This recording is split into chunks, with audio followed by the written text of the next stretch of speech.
se surprendre que je ne serais pas capable de vous donner d'exemple.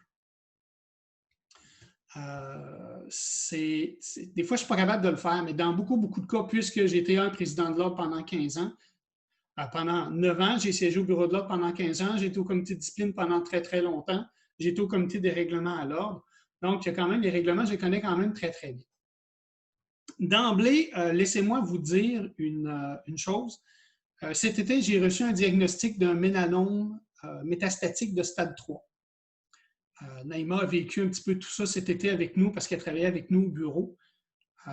Ça fait 6 semaines que je suis une double immunothérapie. Je ne serai pas immunosupprimé, je suis plutôt immunoboosté.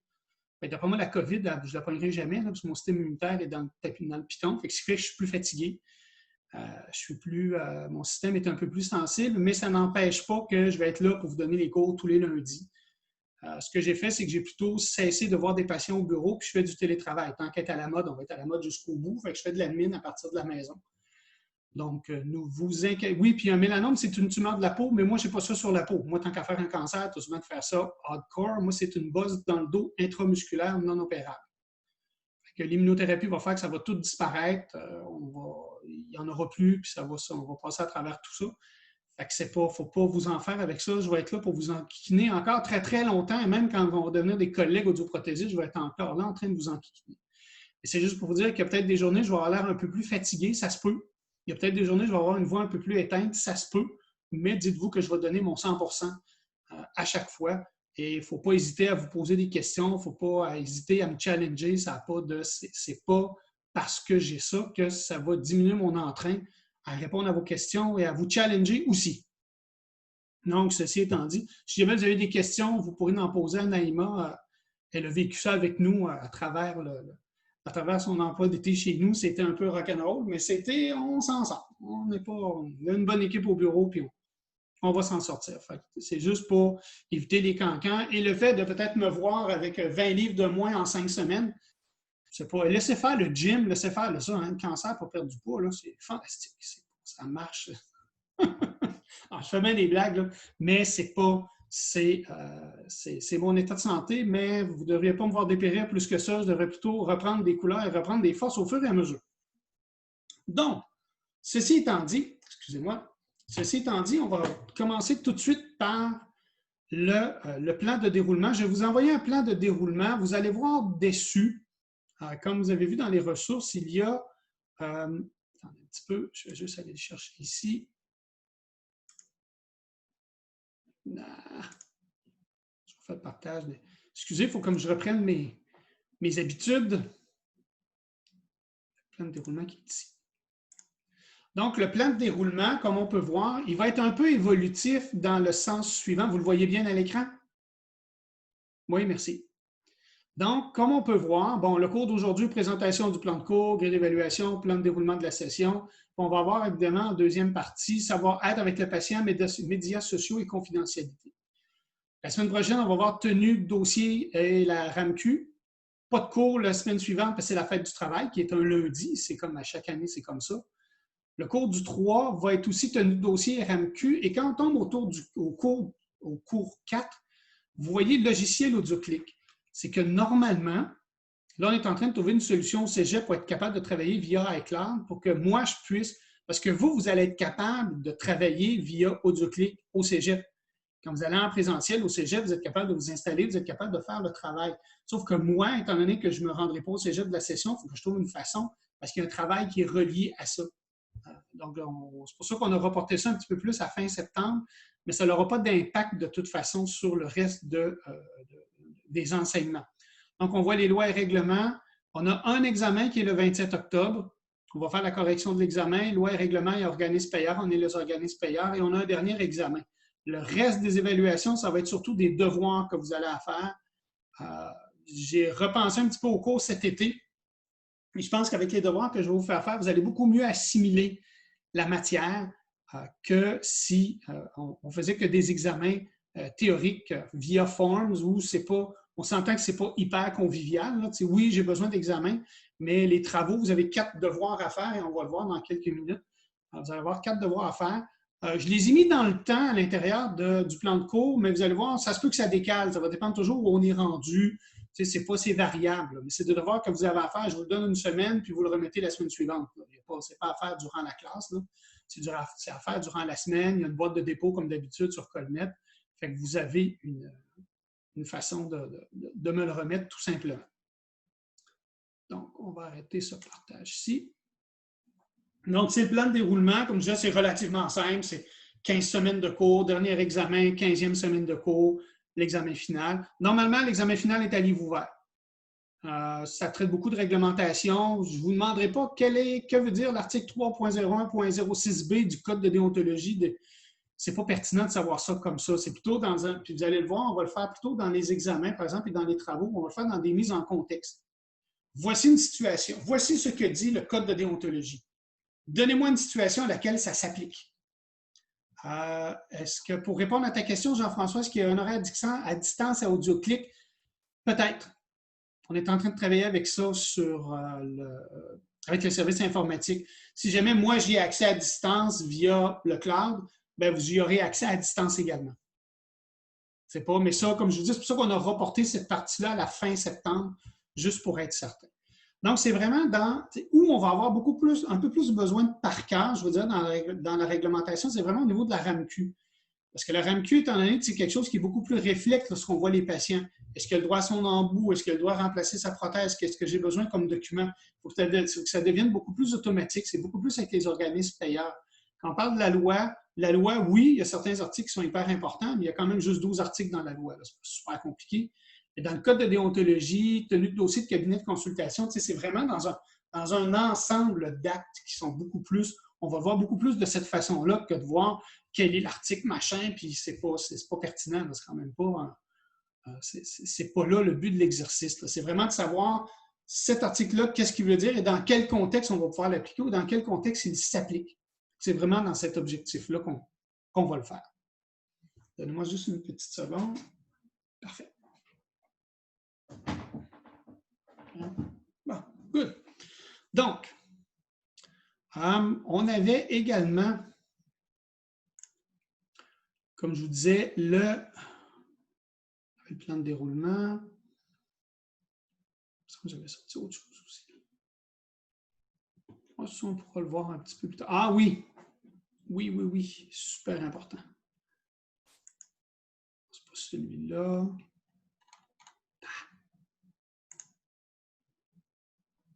Plan éthique. Plan de déroulement, j'en ai pas besoin. C'est lui que je veux.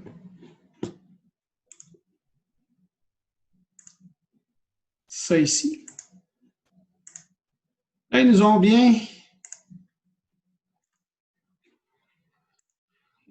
dit, là, on a la netiquette pour les courriers électroniques et la netiquette pour les réunions. Je vous ai mis dans les ressources les deux, une étiquette courrier électronique, une étiquette pour les réunions en salle comme on a présentement. Donc, courriel, bien important de mettre l'objet, bien important de mettre les salutations. Tu sais, un courriel, il y a des formules de politesse à l'intérieur de ça, parce que je vais vous demander à la fin du cours de m'envoyer un courriel sur un sujet en particulier. Donc, la typographie, évidemment, on n'écrit pas en majuscule parce que tu n'écris pas. La ponctuation est importante, les remerciements, d'attendre une réponse, de transférer votre signature. Tu sais, le courriel, c'est pas, si vous m'écrivez un courriel, bonjour Patrice, je voudrais telle chose, c'est pas juste voici telle affaire. Tu sais, il y a comme, c'est pas comme si on était dans un bar. Là, tu sais, un courriel, c'est comme une lettre ordinaire. Donc, avec l'objet, la salutation, le message, faute d'orthographe, on fait attention. Donc, c'est quand même bien important. Et il y avait aussi, je l'ai mis dans les ressources de toute façon, fait qu'il n'y a pas trop de stress par rapport à ça. Et le netiquette, je vous le rappelle quand même, dans les classes virtuelles, même si, OK, c'est pas ça. C'est pas long. Ça va. On va y arriver. Très bien. Donc, l'étiquette dans la classe virtuelle, je porte une tenue vestimentaire convenable, je prends des repas et des collations lors des pauses. On va prendre des pauses en passant. Tu sais, si vous vous rappelez, on s'était un peu On avait dit on va se donner peut-être 1h30, on va prendre une pause, on va voir. Là, on va prendre vraiment des pauses aux 50 minutes. Là. Même si on ne se rend pas jusqu'à 16 heures, on va les prendre pour que tout le monde, on va respecter l'horaire. Je suis allé au rendez-vous, je lève ma main pour intervenir ou on utilise la formule du chat. Je ferme mon cellulaire à moins d'en avoir besoin pour une activité, puis j'utilise l'ordi à des fins pédagogiques. J'ai montré de l'intérêt, j'active ma caméra, mon micro à la demande du prof. Je pose mes questions, je suis prêt à intervenir, je participe, je m'implique, mon matériel est complet, fonctionnel. À Camille, on s'organise jusqu'à soit. Je t'agace. Donc, on est responsable des infos, des travaux à remettre. Donc, ça, c'est important. Vous êtes prêts, les lectures vont avoir été à faire. Il n'y a pas de temps de lecture à faire. Ça va être au fur et à mesure. Je vais vous remettre les consignes pour les devoirs. C'est relativement simple, vous allez voir. C'est rien de super complexe. C'est à remplir sur fichier Word, à remettre dans la boîte de réception. C'est rien de super complexe. Mais c'est simplement de pouvoir le faire. Mais ça va être au fur et à mesure. Là, je vais juste vous montrer le plan de cours, mais on va le voir différemment de toute façon. Le plan d'études.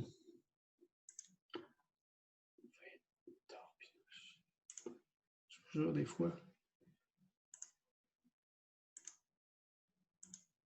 Bon. Le plan d'études, je vous ai laissé mon numéro de téléphone, mais je ne serai pas à mon bureau de la session. Vous allez passer devant une porte fermée à chaque fois. Soit Colnet, soit mon courriel. Honnêtement, le courriel va probablement être l'histoire la plus simple.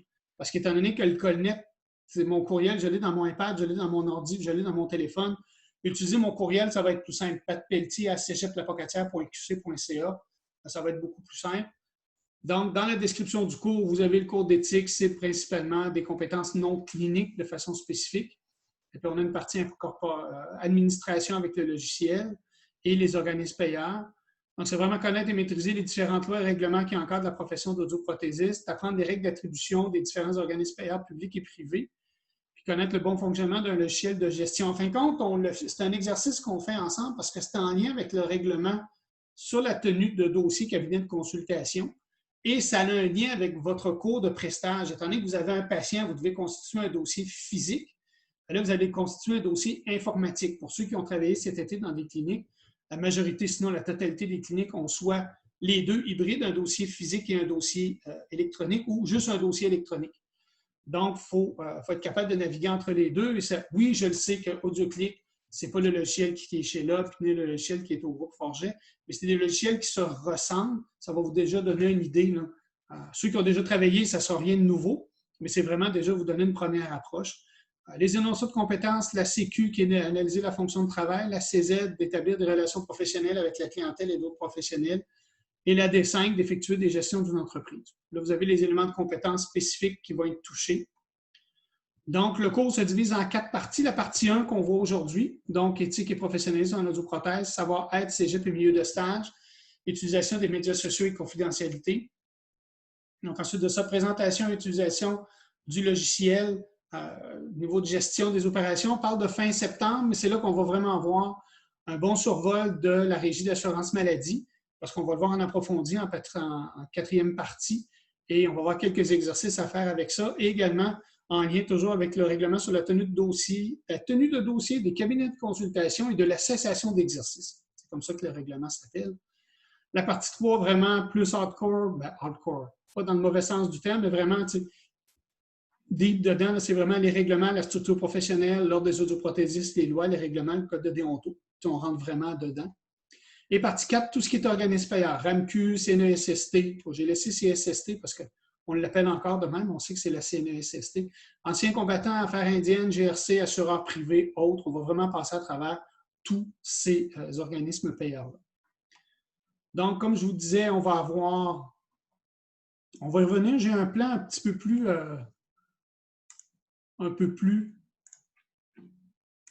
rapido en Excel, pas en Excel, en PowerPoint. Je vous fais ça tout de suite, le plan.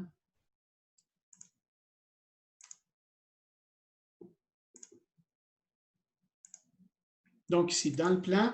Donc, comme je vous disais, partie 1, savoir-être, au cégep, stage, confidentialité, médias sociaux. Et ça va être super important.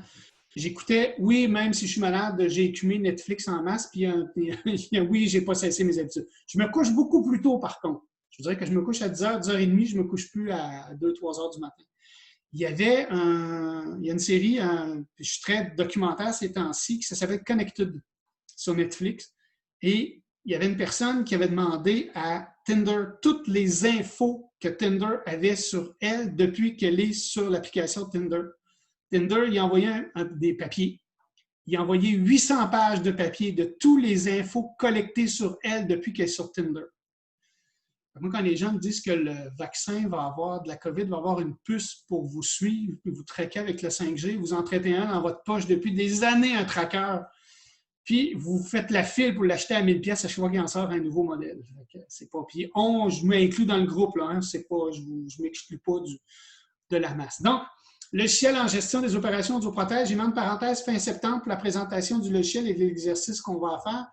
Mais si jamais le cloud n'est pas prêt pour le cégep parce que là, ils sont hyper débordés en informatique, c'est pas grave, on le poussera à fin septembre. Ça a peu d'impact parce que même si on le voit plus tard, l'exercice que vous avez à faire, vous êtes capable de le rattraper en 1 heure ou 2. Ce n'est pas super complexe. Il n'y a pas de stress avec ça. Il y a pas de... On va voir le règlement sur la tenue de dossier, cabinet de consultation, et on va voir la RAMQ dans la partie 2. Dans la partie 3, vraiment, comme je vous ai montré tout à l'heure, structure professionnelle, l'ordre, les lois, règlements, code de déonto. Ensuite de ça, tous nos organismes payeurs, donc à la partie 4, ce qui va nous amener au mois de décembre, en hiver. Donc, dans les évaluations, premier examen, 27 octobre, ça devrait normalement être le 27. Ça ne devrait pas déroger de ça dans ce que j'ai calculé, 20%. Un premier devoir sur la RAMQ, donc ça va être sur la réglementation qu'on a vue. C'est le devoir que vous avez à faire, là, qui va être à remettre le 21 septembre. Ça sera peut-être la semaine d'après, mais on va voir là où on est rendu. Devoir sur la réglementation, 16 novembre. Devoir sur la pub, et ça, je vais y revenir à la fin du cours parce que je veux que vous me trouviez quelque chose qui est en lien, mais ça, c'est vraiment à la fin de la session. Le devoir sur la pub, mais vous allez devoir me trouver quelque chose pour pouvoir travailler avec ça. Devoir audio-clic, oui, je vais vous donner les instructions avant, mais moi, je le corrige qu'à la fin de la session de toute façon. Fait que peu importe quand on le voit, ça n'a jamais eu d'impact au moment où à laquelle on le voit. On le rend toujours le 14 décembre. C'est pas, vous devez rendre les infos parce que Jessie va avoir le dossier papier, mais vous devez avoir rempli le dossier informatique. En passant, Jessie, il faudra créer des accès pour tous les étudiants dans AudioClick, s'il te plaît.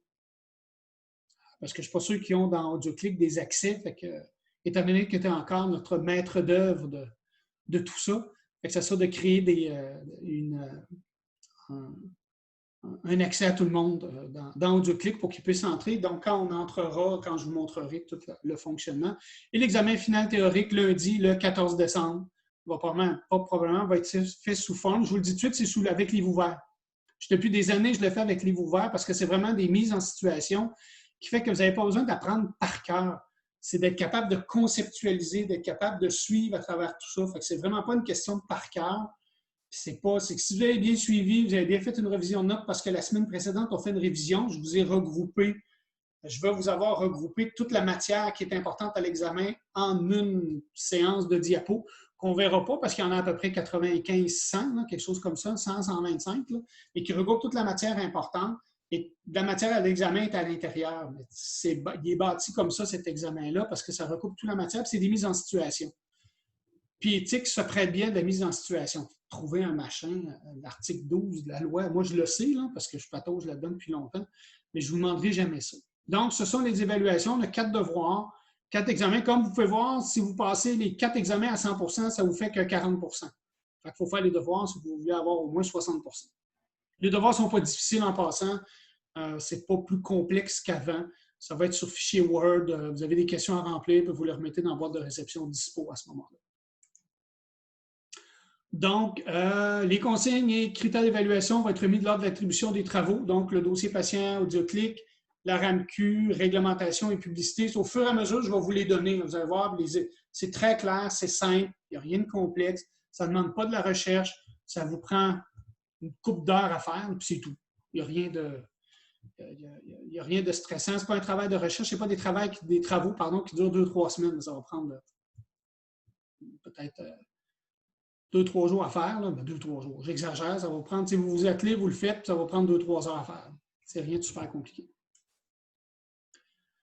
Donc, le devoir sur la publicité, ça c'est important, et ça va être important de le trouver rapidement. parce que je dois attribuer un numéro à votre publicité parce que dans le devoir, vous avez un numéro parce que je vais avoir la pub pour pouvoir l'analyser. Vous devez trouver dans une revue, un journal, dans le Publisac, dans une publicité quelconque, dans peu importe, pas sur Internet. Vraiment une pub papier d'un professionnel autre qu'un audioprothésiste. Un dentiste, un denturo, un opticien, un optométriste, un médecin, peu importe, un professionnel de la santé.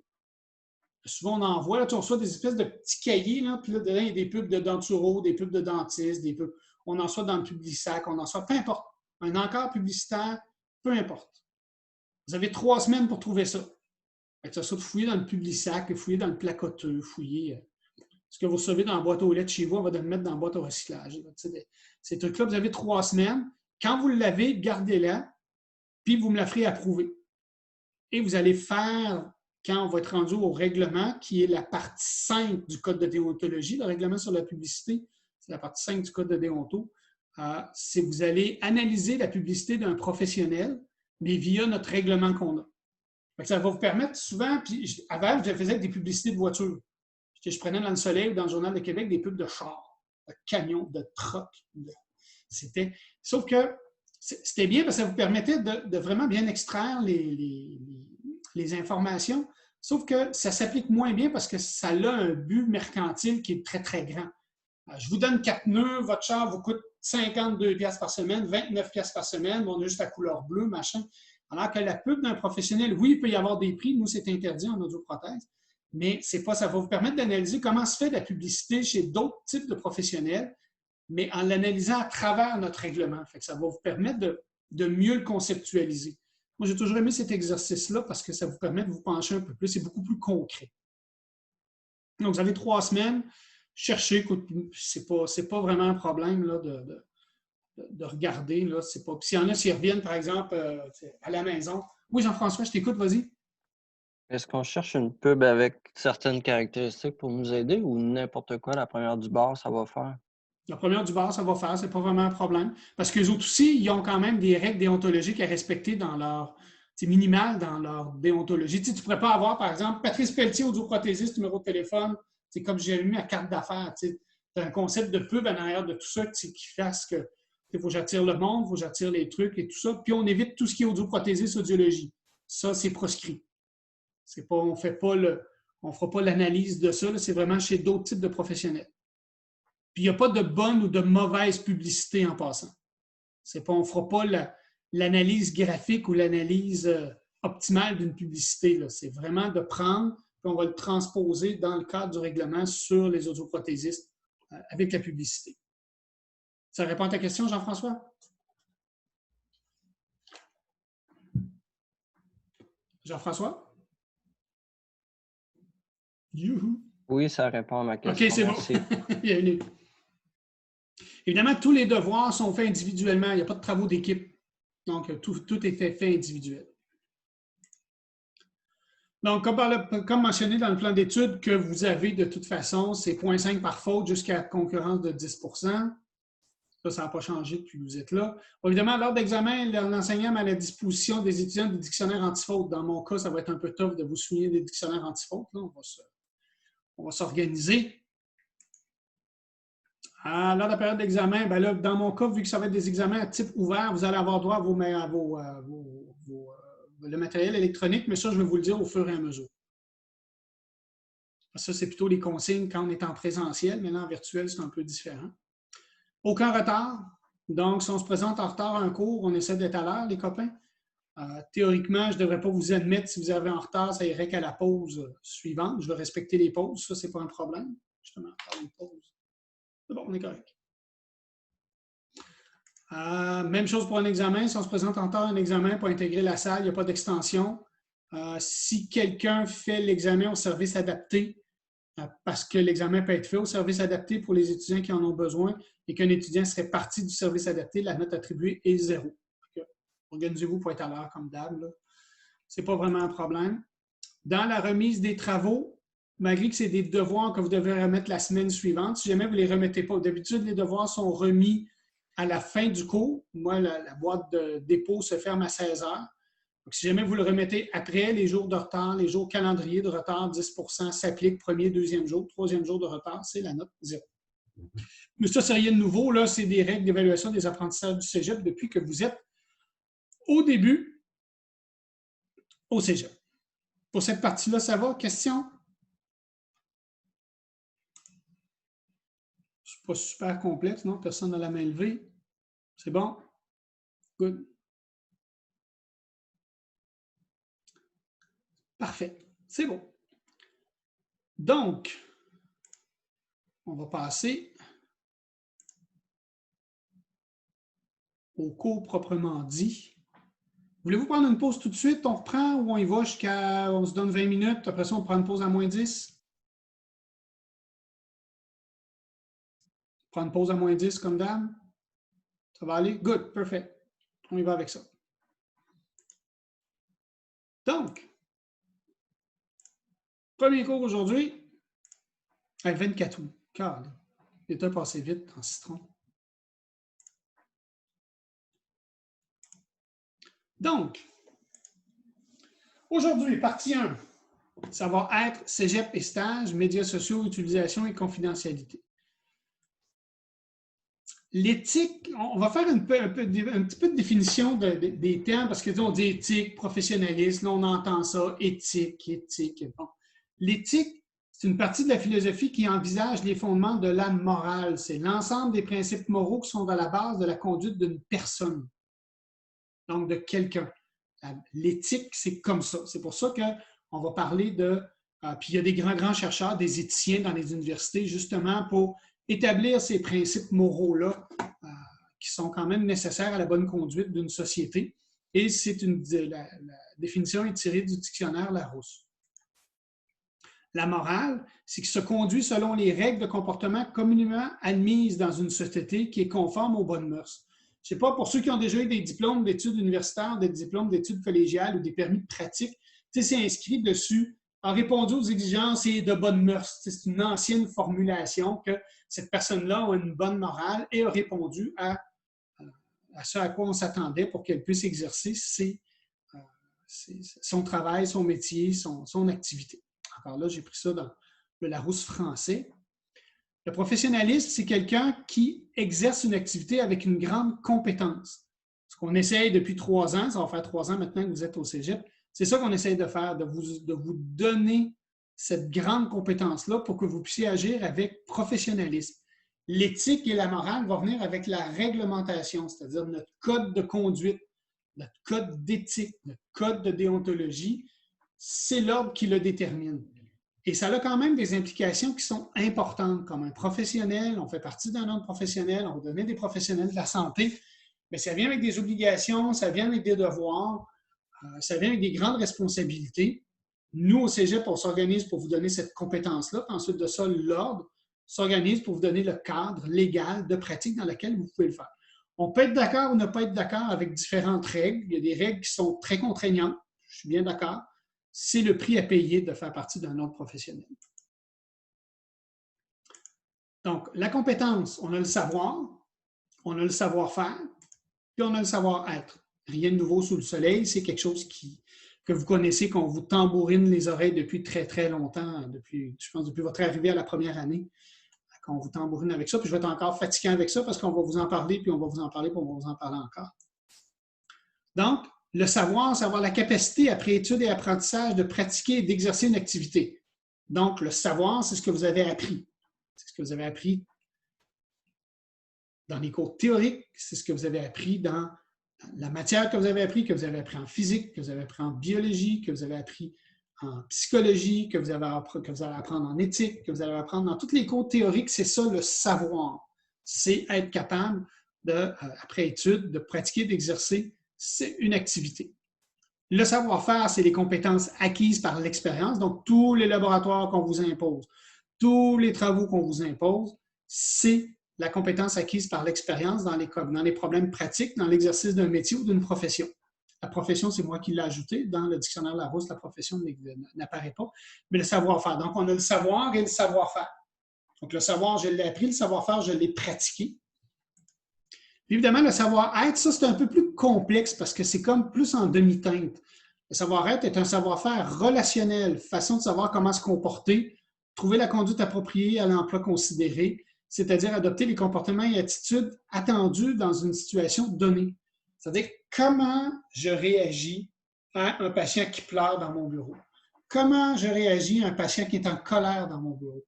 Tu sais, on se rappelle là, l'espèce de courbe des différentes la courbe du deuil, là, ben, ça, là, le savoir-être, c'est quelque chose que tu peux développer, mais c'est ton savoir-faire relationnel. Comment tu interagis avec les patients?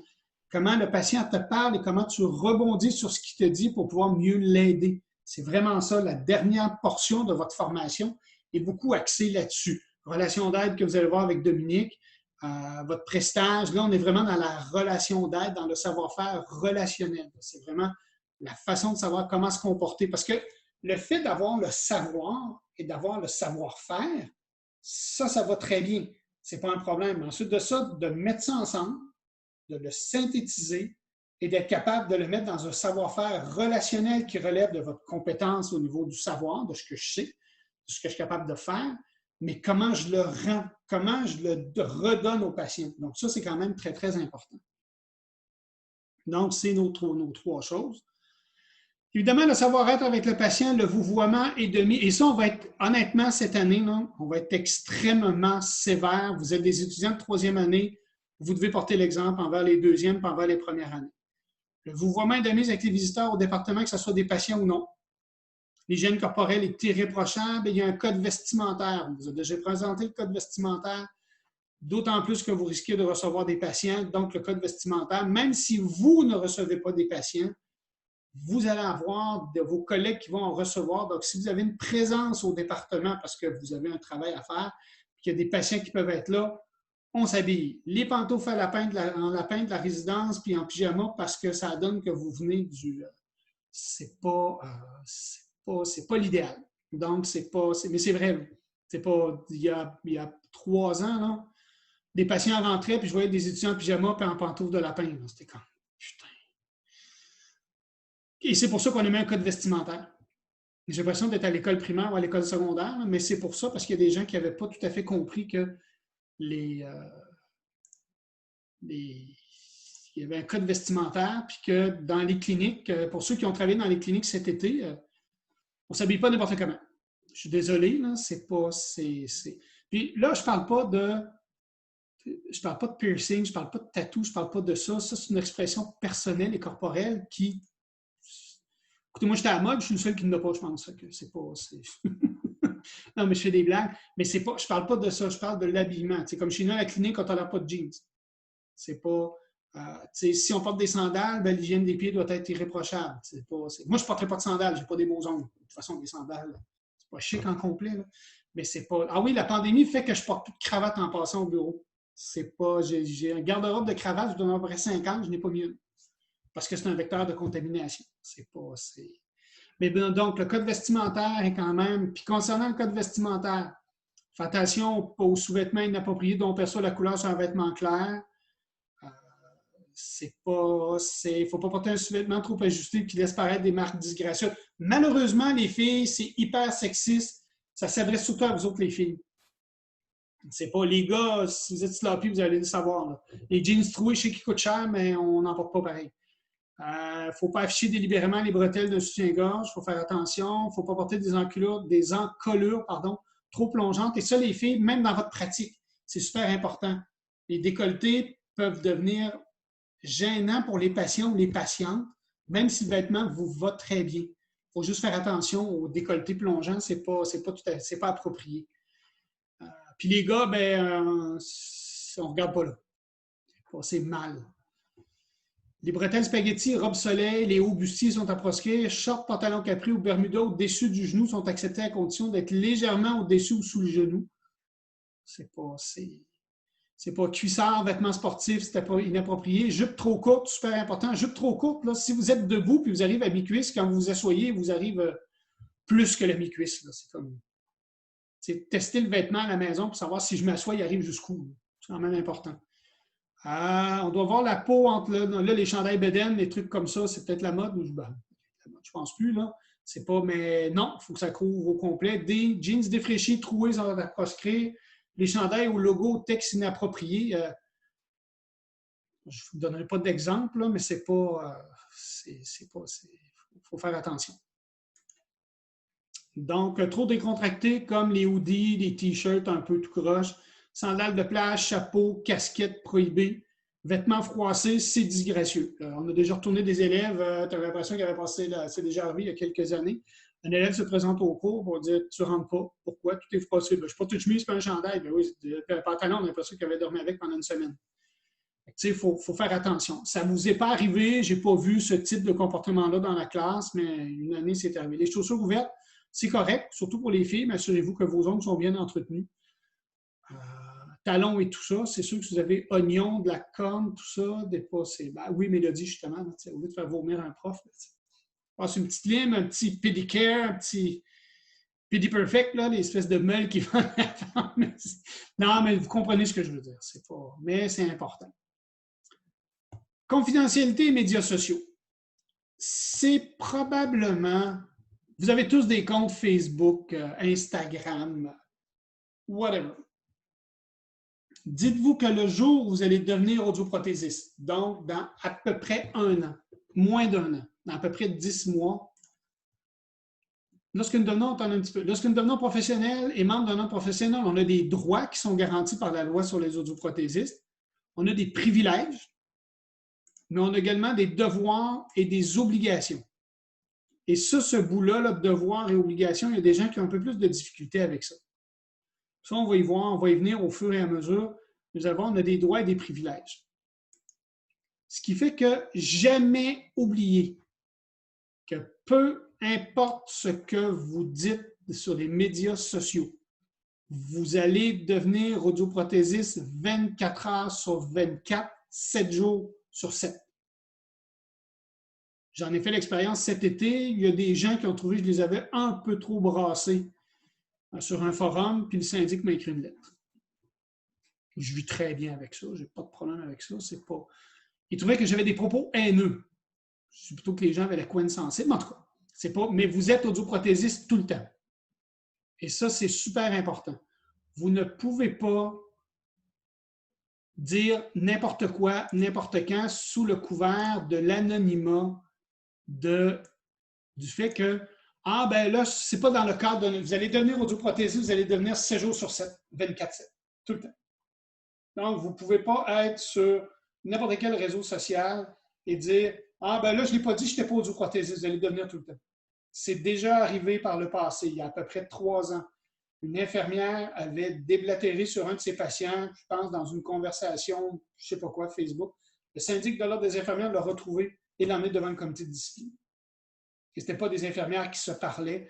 Donc, vous devez surveiller ce que vous dites sur les réseaux sociaux.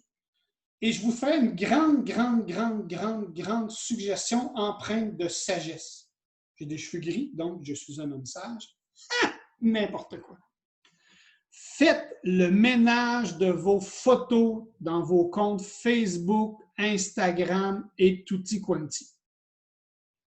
Même si vous pensez que votre compte est privé, vos employeurs ou futurs employeurs vont trouver les photos quand votre chum de fille vous tient les cheveux, vous avez la tête dans le bol des toilettes. Puis si ça ne vous tente pas de vous retrouver avec une photo de vous autres, puis vous êtes tout nus à la bol de toilette en train de boire une bouteille de Jack Daniels, faites le ménage. Vous riez, je vais vous montrer une photo tout à l'heure. C'est véridique, c'est mortel, c'est tuant. Faites attention. Assurez-vous que les photos que vous avez sont appropriées ou que vous êtes à l'aise avec. Vous faites super à l'aise. Ce n'est pas un problème. Mais assurez-vous de regarder, d'autant plus que plusieurs d'entre vous sont relativement jeunes. Moi, je suis content que les réseaux sociaux n'aient pas existé des années 80, ça ne serait pas joli. Mais vous n'avez pas eu cette chance-là. Donc, faites attention, validez et revérifiez. Ça se peut que vous soyez avec tout à l'aise que vous avez publié, puis c'est correct comme ça. Vous avez le droit. Ce n'est pas un problème. Mais soyez-en certains. Donc, ne jamais l'oublier. Vous allez devenir, regardez, dans les... là, avec la crise de la COVID qu'on a, puis là, tout le monde s'exprime sur tout et n'importe quoi. Et bon, c'est correct que les gens ont le droit de s'exprimer. Ce n'est pas un problème avec ça. Mais tu sais, là-dedans, tu as des médecins, tu as des infirmières, tu as un paquet de professionnels de la santé et des syndics de certains autres professionnels interviennent. Parce qu'on est régi par un code de déontologie et on ne peut pas dire n'importe quoi, n'importe comment. Et il y a une règle dans le code de déontologie qu'on doit appuyer la science qui est connue à ce jour. Donc, si tu crois, tu as le droit à une science parallèle, à une science ésotérique, peu importe, mais que ça va à l'encontre de ton propre code de déontologie, tu ne peux pas le dire. Quand on parlait de droits et de privilèges, et de devoirs et d'obligations, de faire partie d'un homme professionnel, ça en fait partie. Il n'y a pas juste des droits et des privilèges, vous avez des devoirs et des obligations, et ça en fait partie. Donc ça, c'est super important. J'ai l'air bien têteux, j'ai l'air du vieux mon oncle, mais c'est ça pareil.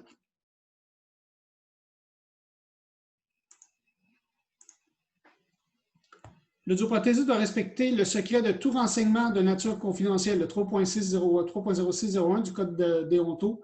Donc, l'audioprothésiste doit respecter le secret de tout renseignement de nature confidentielle obtenu dans l'exercice de sa profession.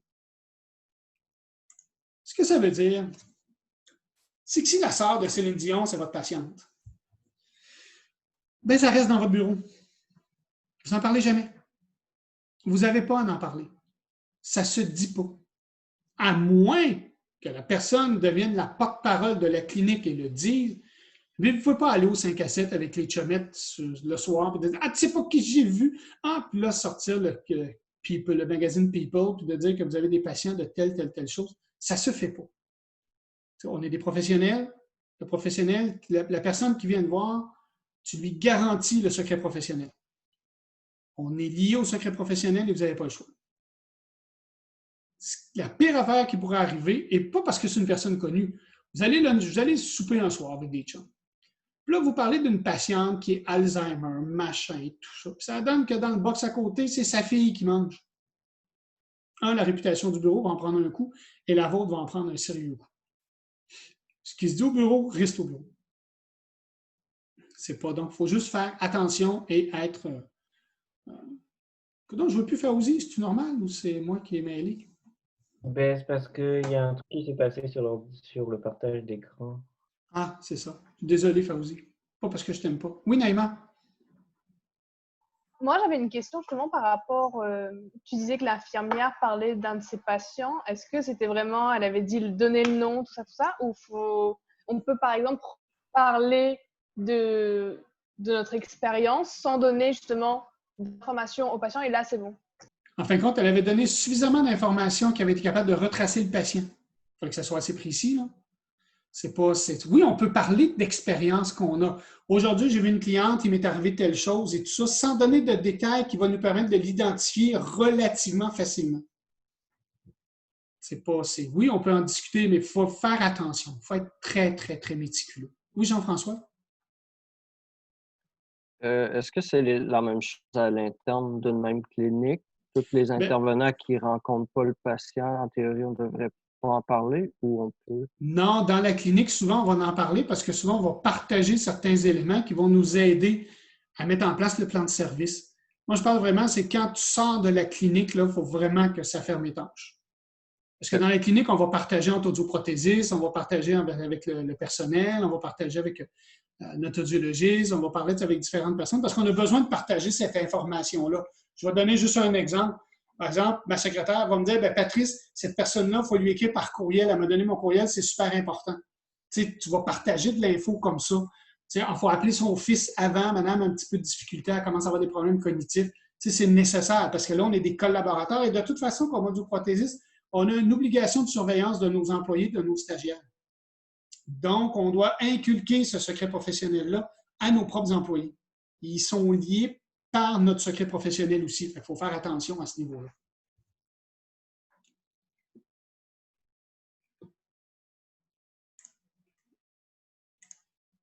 Donc, ce qui implique qu'aucune discussion à propos de vos patients présents futur ne doit sortir de la salle d'examen. Évidemment, si c'est nécessaire parce qu'on est plusieurs dans le plan de service puis dans le plan de traitement, c'est sûr qu'on va quand même en discuter, mais surtout, c'est que ça ne sort pas de la clinique. C'est super important.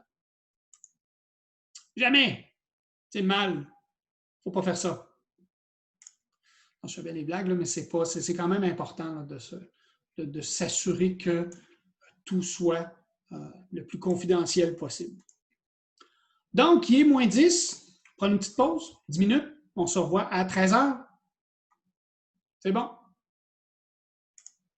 Patrice, Oui, je vais redémarrer mon ordi. J'ai de la difficulté avec. Je ne sais pas si je vais revenir à temps, mais je vais avoir besoin d'être réadmis, s'il vous plaît. pas de problème. Merci. Bienvenue.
T'es revenu, Jean-François.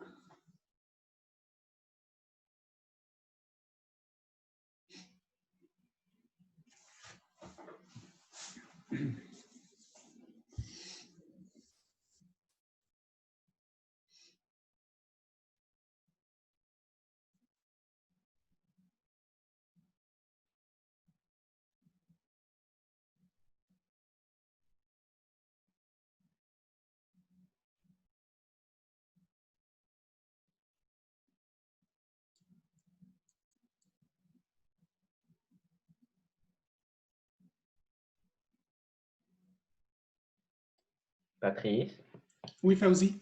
moi je suis curieux de savoir c'est qui Kelly.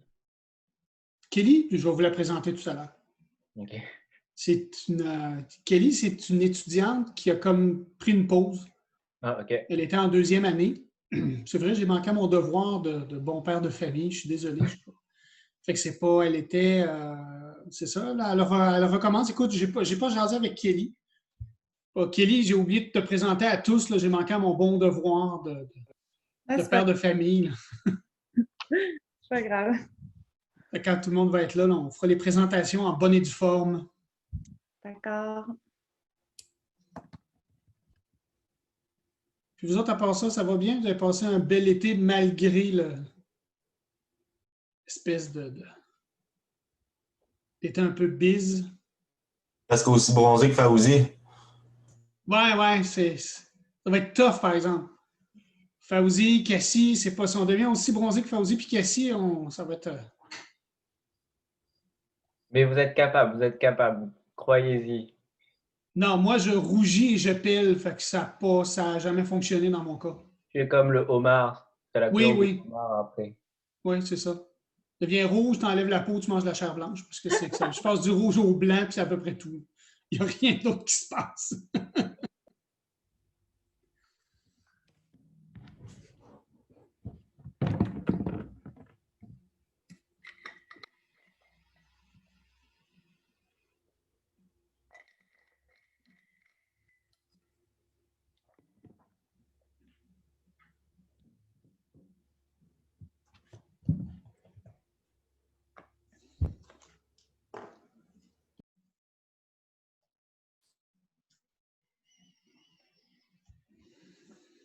Est-ce que vous êtes tous à la POC ou vous êtes un peu partout? Partout dans le monde dispersé. Oui. Ben, je pense que Fred n'est pas arrivé à la POC encore. Ah, c'est pas ça compliqué. Fred et Mime sont encore à la POC. Non, Mime est ici. Son auto est dans le Ouais, je suis juste en dessous de vous. Ah, ben je vais venir te voir, Mime. Fait que tu les entends piocher depuis tantôt, Myriam, finalement, là, se promener. Ah, c'est ça, hein? C'est pas...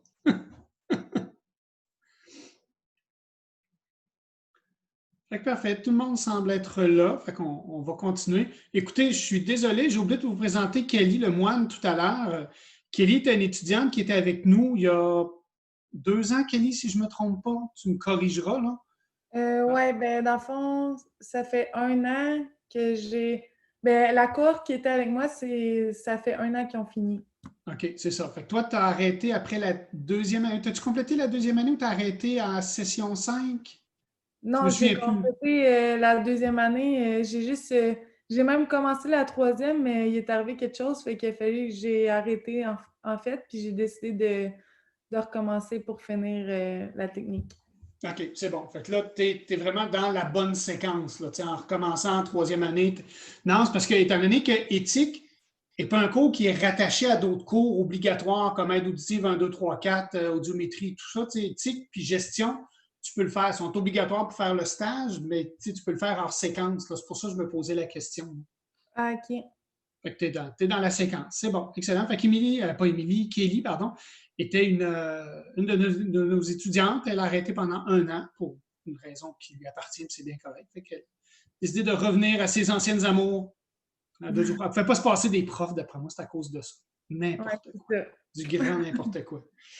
Donc, on va continuer ça répond à ta question, mon grand Fauzi curieux. Donc, comme on disait, au niveau des discussions, il ne faut pas que ça sorte du bureau, on garde ça pour nous, même si c'est tentant de dire que machin chose est patiente chez nous, le maire du coin est patient chez nous, machin, ça va arriver, mais c'est pas. Ça se dit pas. Donc, confidentialité médias sociaux, comme étudiant, vous vous rappelez, vous avez signé une clause de confidentialité et tout manquement peut entraîner des sanctions jusqu'à l'expulsion du programme. Vous allez voir des patients, vous avez accès à des infos privilégiées. Oui, vous avez accès à des infos privilégiées, surtout au moment où vous allez tomber en stage à la prochaine session. Donc, ça devient super important que cette clause de confidentialité-là que vous avez signée, que vous en soyez pleinement conscient et que les sanctions qui peuvent être appliquées si jamais vous transgressez cette clause-là. Donc, médias sociaux. Puis médias sociaux, là, Twitter, Instagram, YouTube, Vine, nommez-les, LinkedIn, c'est pas, Flickr. Il y en a tellement, c'est complètement débile. Puis tout ça, il accumule toute de l'info sur vous. C'est ça qui est le fun. Tout ce que vous pouvez faire là-dessus, Tinder, machin, WhatsApp, tout le monde garde de l'info sur vous. Partout. Tout le temps. C'est pas. Puis ça ne s'efface jamais, là. C'est. Tu sais, à un moment donné, Facebook vous dit votre meilleur souvenir de 2012. Ben non, vous autres êtes trop jeunes, 2012, là, mais moi, mettons, quand c'est arrivé, tu sais, cette photo a été la plus likée. Tu te dis putain, quelle sorte de photo que c'est ça? C'est n'importe quoi. C'est pas, mettons, j'étais à Disney avec les kids, tu sais, Carl Philippe qui est rendu à 22 ans, il y en avait peut-être 10, 12, mettons. Fait que, tu sais, c'est comme, tu sais, puis il te ramène ça, tu sais, votre amitié avec telle personne depuis 10 ans, ça fait 10 ans qu'on se connaît, c'est même plus mon ami, c'est pas, tu sais, pensez régulièrement à regarder ce que je vous disais tout à l'heure, c'est quand même important. Parce que ne pensez pas que vos futurs employeurs n'iront pas fouiller votre Facebook, ils l'ont probablement déjà fait. Fait que juste pour s'assurer, parce que ce qui est le plus précieux dans notre domaine, c'est la réputation. C'est-à-dire, comme moi, dans mon bureau, c'est la réputation, c'est le nom de la clinique qui est important. Ce n'est pas mon nom à moi, c'est le nom de la clinique. Fait, quand tu t'associes avec des professionnels, quand tu t'associes avec des employés, quand tu engages des gens, ben, oui, quand j'engage une nouvelle secrétaire, on fait le tour de son Facebook tout le temps. Puis quand son adresse courriel est sexybaby69@hotmail.com, j'en ai déjà reçu. Tu peux me rire, Naïma, j'ai déjà reçu des CV, puis c'était ça, là, tu te dis, d'accord. OK, on va lui donner une chance. Il y a 8 fautes dans la première ligne. OK, ça va être beau, hein? C'est pas t'engages quelqu'un de devenir secrétaire. C'est pas. Puis, oui, moi, j'ai une secrétaire au bureau qui fait le tour des Facebook. Elle dit non, Patrice, ça va être beau, celle-là, c'est pas. Tu veux pas t'associer à une image qui est comme ça. Ça a l'air fou, hein? C'est peut-être la personne la plus compétente, mais l'image qu'elle projette, elle n'est pas bonne. Et on travaille avec des gens qui sont âgés, et ça, c'est super important. Nos gens âgés sont de plus en plus connectés. Les prothèses auditives, il n'y a plus d'interface de communication. C'est directement connecté sur les prothèses, directement connecté sur le téléphone, sur la tablette. Nos patients communiquent avec nous par courriel, communiquent par nous, par les pages Facebook du bureau. Nos patients, c'est continuellement comme ça. C'est quand même important. Oui, Nicolas? Ça veut-tu dire que je devrais enlever ma photo de profil avec Fawzi parce que ça pourrait nuire à ma carrière professionnelle éventuellement? Ça, honnêtement, je vous laisse en discuter ensemble et vous pourrez en disposer correctement. Je pense que je prendrai l'avis de Camille pour être certaine que tu ferais un bon choix. Prenez toujours l'avis d'une fille, les gars, tout le temps, tout le temps. Faites jamais quelque chose juste vous deux. Prenez toujours une fille pour dire, les gars, ça a de l'allure, ça n'a pas d'allure. D'habitude, c'est la petite voix, les gars, on a cette petite voix-là qui dit t'es pas game, t'es pas game, t'es game. Il y a toujours une fille qui va dire, ça crée une claque en arrière de la table, de dire hey, come on, ça n'a pas d'allure. C'est pas fait. Fiez-vous toujours important. D'avoir une femme pas loin là, qui va te dire non, ça n'a pas d'allure, suivez ça, bien important. On fait bien des blagues, là, mais c'est pas. C'est comme je vous disais, si vous êtes à l'aise avec ce que vous faites, c'est pas un problème. Si vous êtes à l'aise avec ça, j'en ai pas de problème. C'est qu'il faut que vous soyez à l'aise. Si vous ne l'êtes pas, posez-vous une question. C'est surtout ça. Donc, faites le tour. Je vous ai placé les lignes directrices au niveau de l'ordre dans les ressources sur les médias sociaux, dans l'utilisation des médias sociaux. Prenez le temps de le lire, c'est quand même important. Entre autres, un extrait, lorsqu'il utilise, on parle d'un audioprothésiste, les médias sociaux, les audioprothésistes doivent respecter les lignes directrices suivantes. Les audios doivent s'abstenir de poser des actes dérogatoires à l'honneur ou à la dignité de la profession ou à la discipline des membres de l'ordre et respecter en tout temps leurs obligations déontologiques. Et les audioprothésistes sont responsables du contenu qu'ils diffusent sur les médias sociaux et du contenu diffusé par leur employeur ou associé. Ça va loin, là. Tu peux pas dire « Ah, ben c'est pour moi qui l'a fait. C'est mon associé. » Moi, je suis associé avec Nicolas, par exemple, dans mon bureau. Puis là, Nico prend la page du bureau, puis c'est lui qui gère la page du bureau, par exemple. Puis là, il publie quelque chose, puis je ne suis pas d'accord. Mais je ne suis pas d'accord, je ne le sais pas parce que je ne m'en occupe pas. Mais tu en es responsable, même si ce n'est pas toi qui le fais. Tu ne peux pas te dissocier. On est audioprothésistes tous les deux. Si je donnais le contrôle de la page Facebook du bureau à un audioprothésiste au bureau, je me dois d'assurer une surveillance. Je me dois de m'assurer que ce qui est dit, ce qui est fait sont conformes. Et ça, c'est quelque chose qui est super important. Fait que tu ne peux pas faire n'importe quoi, n'importe comment.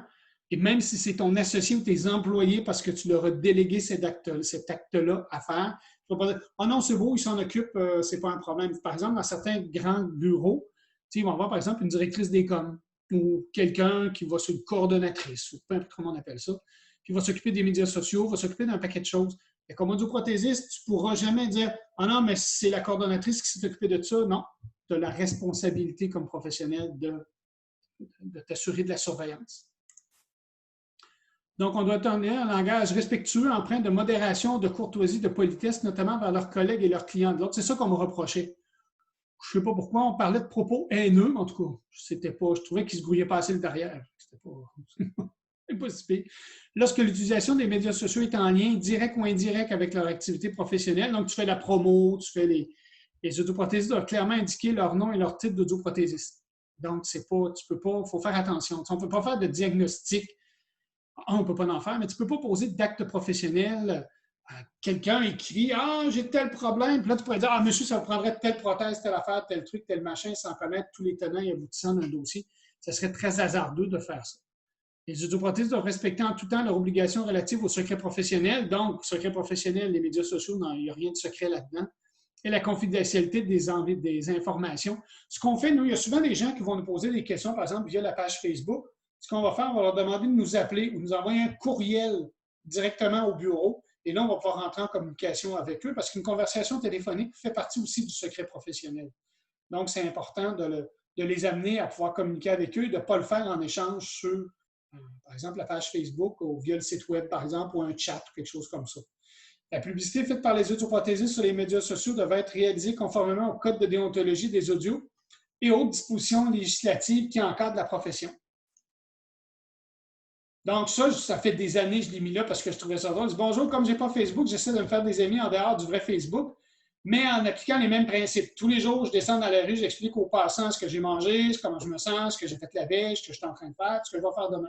Je leur donne des photos de ma femme, de mon chien, de mes enfants, de moi en train de laver ma voiture, de ma femme en train de coudre. J'écoute leur conversation puis je leur dis, j'aime, ça marche. 4 personnes me suivent, 2 policiers, un psychiatre, un psychologue. Tu sais, bon, c'est vieux sur Facebook, mais au départ, Facebook, c'était ça. Là, vous prenez un porte-voix, vous sortez dans la rue, vous faites la même chose. Tout le monde va vous traiter de con. Il va appeler la police, va dire « OK, je pense qu'il n'a pas pris la pilule bleue ou il a mélangé ses pilules un matin. » Est-ce qu'on fait sur Facebook? Tu sais, au début, tout le monde, moi, je ne sais pas encore pourquoi les gens photographient la bouffe qu'ils vont manger. Je ne sais pas pourquoi j'ai encore ça dans mon fil Facebook. Je ne comprends pas. Je m'en fous. C'est pas... Je suis au resto, puis il photographie le burger. Des fois, il a l'air dégueu, ça n'a même pas l'air bon. Fait que c'est pas, je ne comprends pas encore ce côté-là. Et je ne sais pas si j'avais déjà raconté, ma mère, au lieu de mettre le pouce j'aime, elle écrivait dans les commentaires j'aime. Je fasse une éducation à ma mère pour lui montrer, oui, elle écrivait ça. Mettons, je publiais quelque chose, puis elle écrivait dans les commentaires j'aime. J'étais là.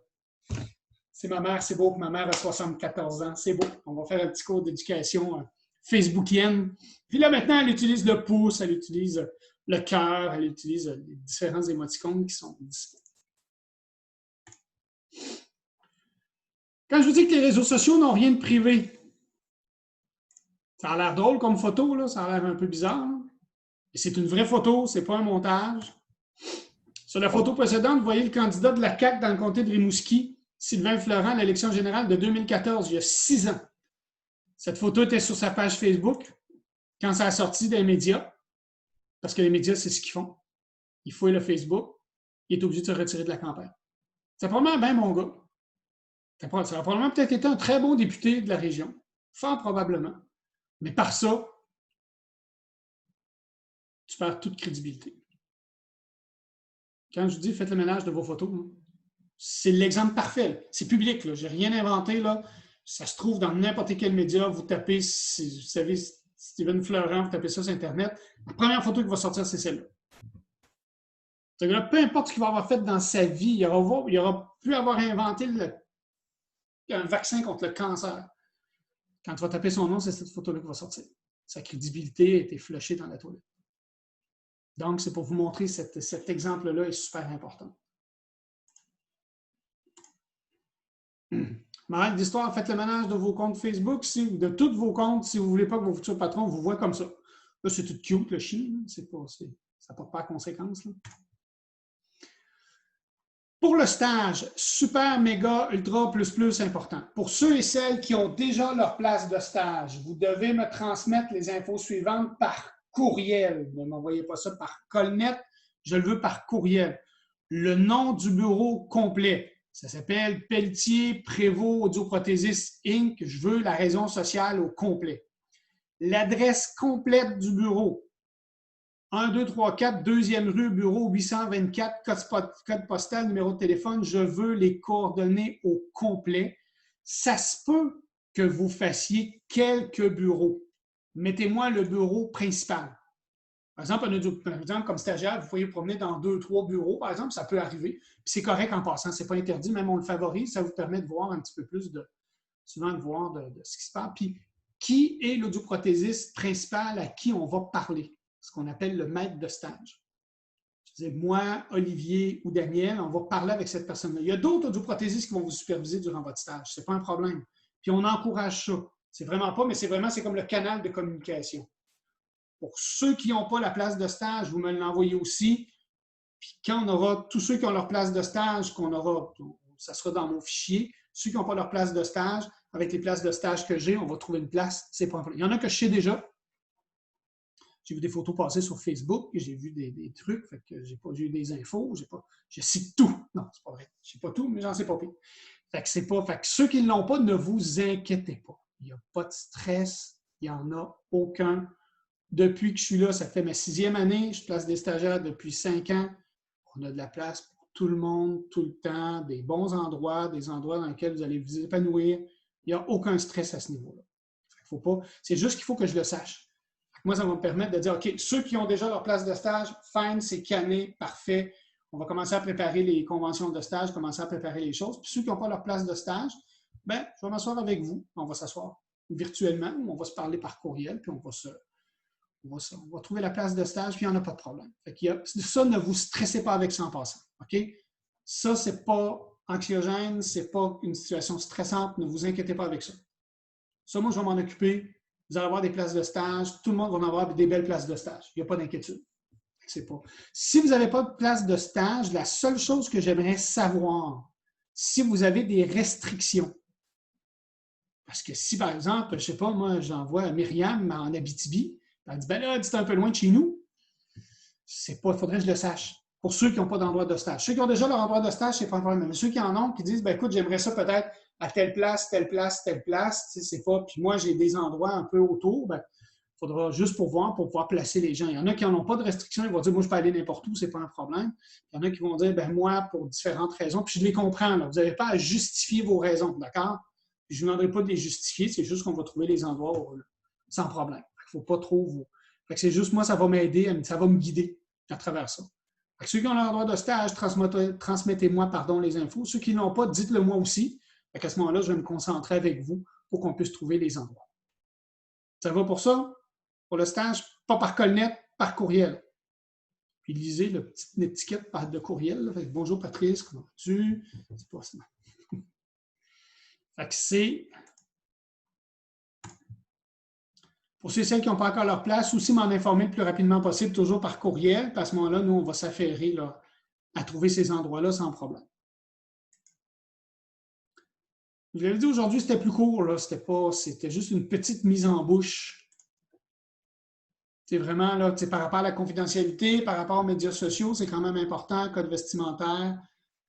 C'était vraiment cette... Puis par rapport aux stages, qui sont quand même une donnée importante. Moi, vu de nez, là, je sais qu'il y a au moins la moitié de la classe qui a leur place de stage. Là. C'est pas... C'est vu de même, vite, là. C'est pas... Mais sinon, ceux qui les ont, il y en a que je vais ignorer, évidemment. Ben, pas ignorer. Il y en a que j'ignore qui ont leur place de stage, là. Pas que je vais ignorer. Je me suis mal exprimé, je suis désolé.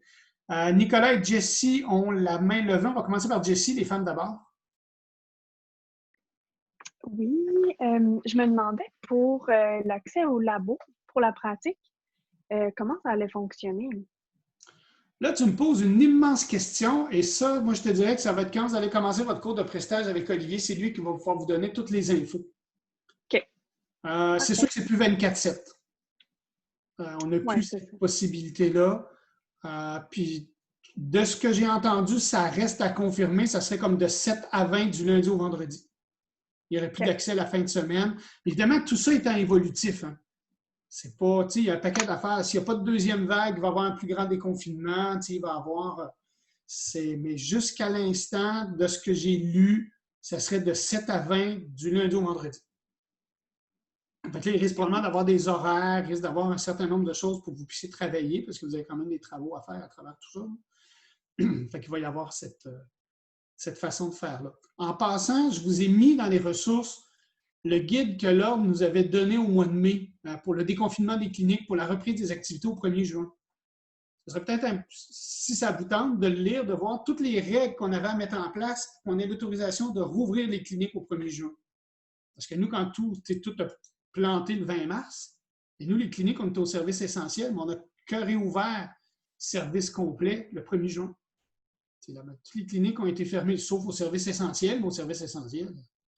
Tu réponds au téléphone, tu dépannes Gertrude puis Gaston, puis c'était assez ça. Là, on était au mois d'avril, puis au mois de mai, c'était assez calme dans les bureaux.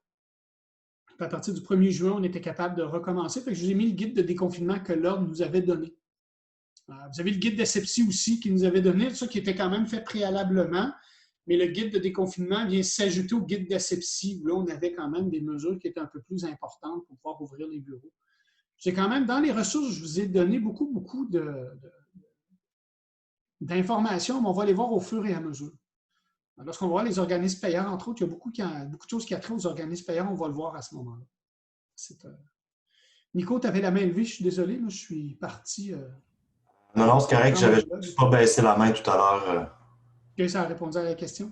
Oui. Good. Question d'autres? Je sais qu'on commence, là, on est lundi, première journée après-midi. C'est pas, je sais que ce matin, mercredi matin, c'est lundi matin. Puis mercredi après-midi, vous avez les initiés les plus jeunes. Écoutez, c'est une cohorte, ils sont 9 en première année. C'est 9, mais étant donné qu'il n'y a pas d'étudiants étrangers, fait que, tu sais, dans la classe étudiants étrangers, là, 1, 2, 3, 4.